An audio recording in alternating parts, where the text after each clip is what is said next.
একজন প্রকৃত সন্ন্যাসী কেমন হওয়া উচিত? স্বামী বিবেকানন্দর এই গল্পটি পড়লে অবশ্যই আমরা জানতে পারব। স্বামীজি তখন কাশীতে আছেন। খবর পেলেন গুরুভাই বলরামবাবু দেহত্যাগ করেছেন। এই দুঃসংবাদ শুনে স্বামীজি অশ্রু সংবরণ করতে পারলেন না। স্বামীজিকে শোক করতে দেখে কাশীর পণ্ডিত প্রমোদ দাস মিত্র বললেন, আপনি না সন্ন্যাসী হয়েও শোকাকুল কেন? সন্ন্যাসীর পক্ষে শোক প্রকাশ অনুচিত। স্বামীজি উত্তর দিলেন, বলেন কি, সন্ন্যাসী হয়েছে বলে আমার হৃদয়টাও বিসর্জন দেব?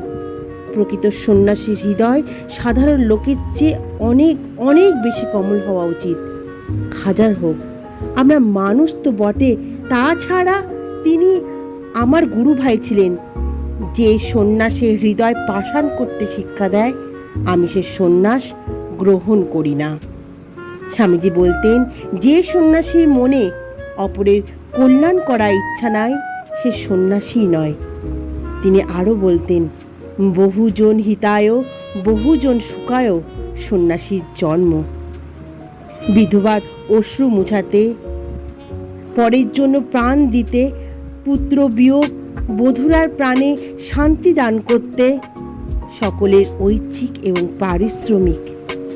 পারমার্থিক মঙ্গল করতে এবং জ্ঞানালোক দিতে, সকলের মধ্যে প্রসুপ্ত ব্রহ্ম সিংহকে জাগরিত করতে জগতের সন্ন্যাসীর জন্ম হয়েছে।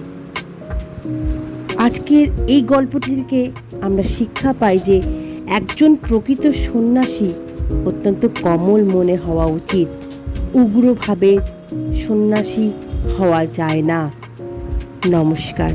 গল্পটি কেমন লাগলো অবশ্যই কমেন্ট বক্সে কমেন্ট করে যাবেন এবং আপনাদের সহযোগিতা আমাদের একান্তই কাম্য। আমাদের আরও ভিডিও দেখতে অবশ্যই লাইক, শেয়ার এবং কমেন্ট করবেন। নমস্কার।